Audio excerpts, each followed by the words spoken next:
Ритмичное финансирование строительства атомного ледокольного флота намерены обеспечить в России. Об этом заявил президент Владимир Путин на встрече с работниками атомной промышленности. Современные ледоколы сейчас возводятся в разных регионах страны. Так, на Балтийском заводе в Санкт-Петербурге успешно продолжается строительство 3 серийных атомных ледоколов нового поколения. Названия соответствующие – Урал, Сибирь и Якутия.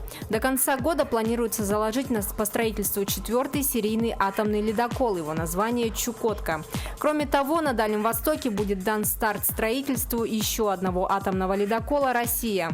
Отметим, что на днях завершились ходовые испытания головного ледокола нового поколения «Арктика», который сейчас следует в базовый порт Мурманск. Почти половина жилья на Дальнем Востоке строится с использованием механизма счетов escrow. Показатель в 48% выше среднего по России. Всего с начала года объем строительства с использованием нового механизма в ДФО вырос на 81%, в то время как в целом по России этот показатель равен 46%.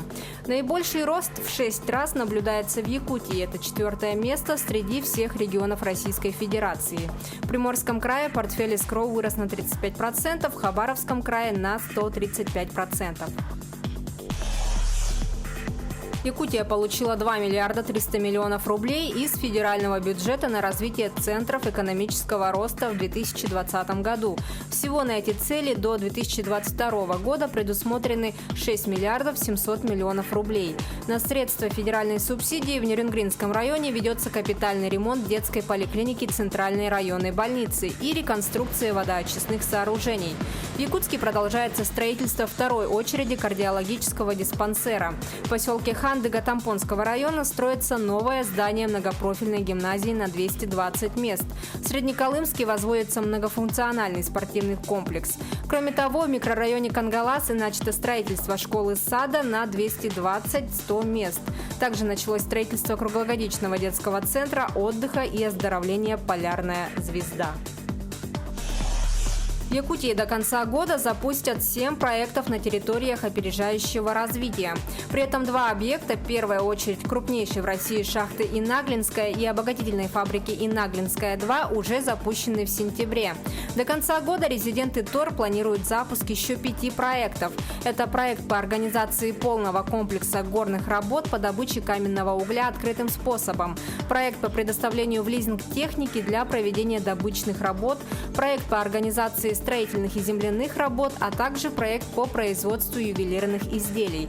Кроме того, планируется запустить первый этап 3-й очереди круглогодичного тепличного комплекса «Саюри». ОГК Групп выступит буровым подрядчиком восточноевропейской добывающей компании на золоторудном месторождении Хангалас в Аймяконском районе Якутии.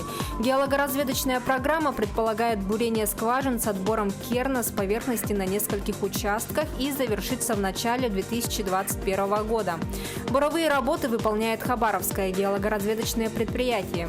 Отметим, что геологоразведка на месторождении Хангалас станет первым совместным проектом восточноевропейской добывающей компании и ОГК Групп. Месторождение Хангалас расположено в пределах Хангаласского рудного рассыпного узла.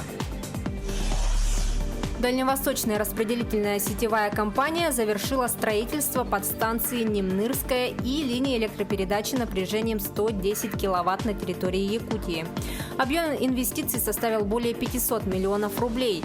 Вот объектов позволит обеспечить электроэнергией нефтеперекачивающую станцию номер 4 Немнырская газопровода «Сила Сибири».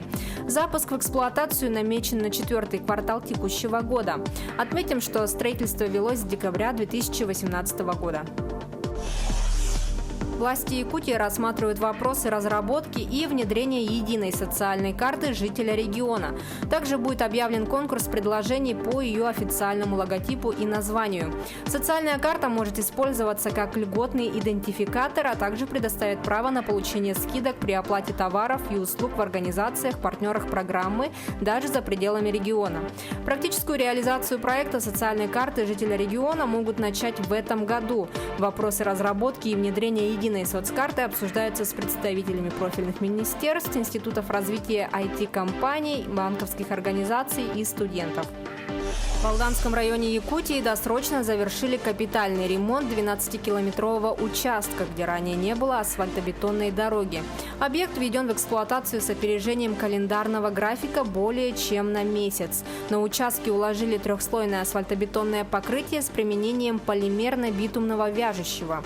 Новая для федеральной трассы Лена технология использования призвана снизить колеобразование летом и обеспечить трещиностойкость асфальтобетона зимой, а также повысить устойчивость покрытия к деформации.